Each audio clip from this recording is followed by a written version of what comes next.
There we go. So, a state-funded selective secondary school where admission is by selection tests, and as you probably know, they're commonly referred to as the 11 plus, although most grammar schools just call them the admission test. And that's always taken when the child is in their final year in primary school, that is usually at the age of 10.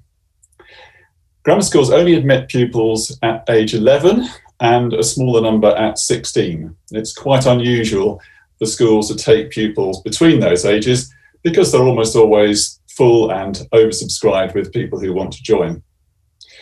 The age group, I think, of all grammar schools now in England is 11 to 18. They can be either single sex, that's being a boys' school or a girls' school, or co-educational or mixed. And roughly, there are about 2/3 of grammar schools are single sex and 1/3 are co-educational. They're usually day schools, although there are some exceptions to that. There are a handful of grammar schools who offer boarding, and that is a basis on which the parents pay the fees for the boarding element, but that the tuition element is free.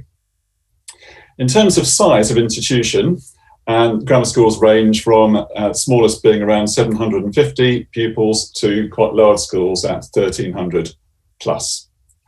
And in terms of class sizes are usually 30 for the first 3 years in the school, that's age 11 to 14, around 25 for students taking GCSEs age 14 to 16, and between 15 and 20 for 16 plus, that's for A-level.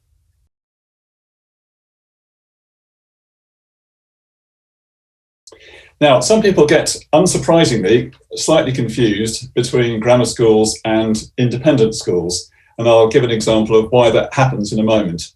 So I thought I'd just try to pick out for you some basic similarities and also some differences. So first of all, in terms of similarities, you would find that in most schools, the kind of subjects that would be studied in the curriculum would be quite similar. In the UK, most schools broadly reflect the national curriculum in England, covering a range of subjects at different key stages. That's the first 3 years and then the second 2 years. And that's probably not going to vary enormously between different types of school, although some independent schools will have some slightly more specialised subjects, and the classics are probably slightly more common, Latin and Greek. Some grammar schools do those, but many don't.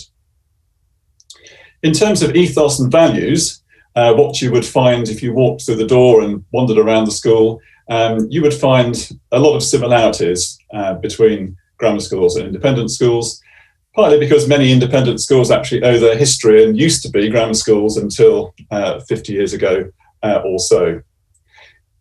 You'd find a strong emphasis on co-curricular activities, things like music, drama and sport. All those kinds of things are seen by both grammar schools and independent schools as being an absolutely crucial part of the overall experience. But you might also find some similarities in the names, because quite a few independent schools actually have the word grammar school in their name, but aren't grammar schools. So just to give you an example, Loughborough Grammar School, I could say also Bristol Grammar School, and many others as well, are in the independent sector, whereas not all grammar schools actually have the word grammar school in their title. So Queen Mary's High School in Walsall, for example, is a grammar school, but you wouldn't necessarily know so from the name. So for someone, even for people who are familiar with the English education system, it can be quite a minefield trying to work out which type of school is which. But just bear in mind what I said earlier, a grammar school is a state-funded selective school. Some of them are what we call academies, which means they have a slightly different system of governance, and some are local authority maintained schools. Now, some of the differences you would find in class sizes would be the most obvious ones. Most independent schools would hold their class sizes at between 20 and 25 at Key Stage 3, which is ages 11 to 14. And in terms of ability range, again, independent schools, while many of them are very selective, in a similar way to grammar schools. Quite a lot of them aren't, so would take a much wider range of ability, and that's important factor in deciding which sort of school you might want to be looking at.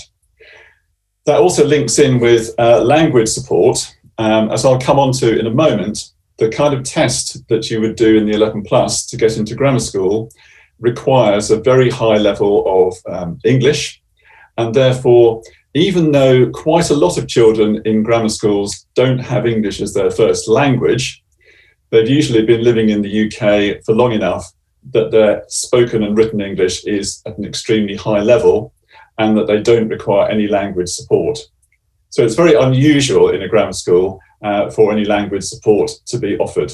So that's something which you'd find in the independent sector. And the other difference would be in terms of facilities. If you walked into the average independent school and the average grammar school, independent schools would have more in the way of facilities. You'd expect that because they charge fees. Having said that, many grammar schools do have excellent facilities also, but probably less space in terms of playing fields and grounds and that so forth. So those are some of the most important similarities and differences.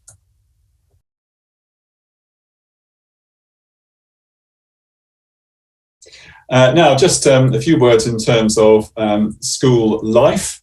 Now, it's sort of a fairly familiar pattern with most schools in the UK. A school day in grammar schools would usually be around 8:45 in the morning to 3:30 in the afternoon. There are different patterns of how the lessons are organised, but a common one would be 25 one-hour lessons per week. All grammar schools have school uniform to a high standard, and it's quite strongly enforced.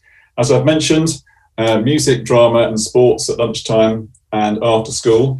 Quite a number of grammar schools would have Saturday morning sport, but no grammar schools have school on Saturdays. And another feature of grammar schools would be a very large number of trips, both within the UK and abroad, educational visits and other forms of trip. Obviously, those aren't happening mostly at the moment because of the pandemic, but that would be an important feature of the general experience that grammar school students would have.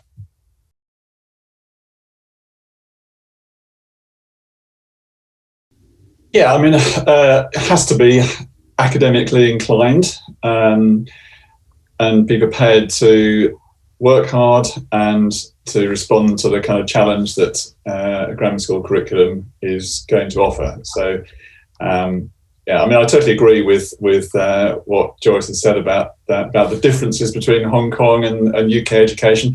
I think, funnily enough, here we would think we are academically focused.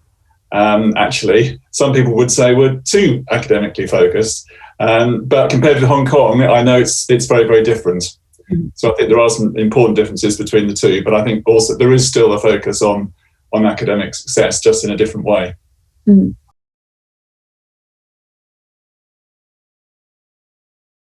Somewhat flexible to allow that? Yeah, up to a point. I mean, if you go with a private tutor, the school might be prepared to act as the examination centre for that, but that's not necessarily guaranteed. And I think going back to the point that was being made a moment ago about the importance of academic, I think most schools, certainly Eyes Ahead, would say 10 GCSEs is enough.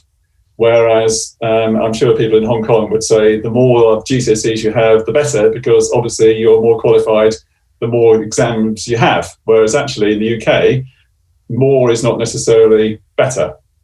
Yeah, and there's nothing you can do with those extra grades. You will just get more requirements at university if you take more exams. There's no benefit to you unless you particularly want to study a subject for your enjoyment. Then that's really where we'd encourage more subjects.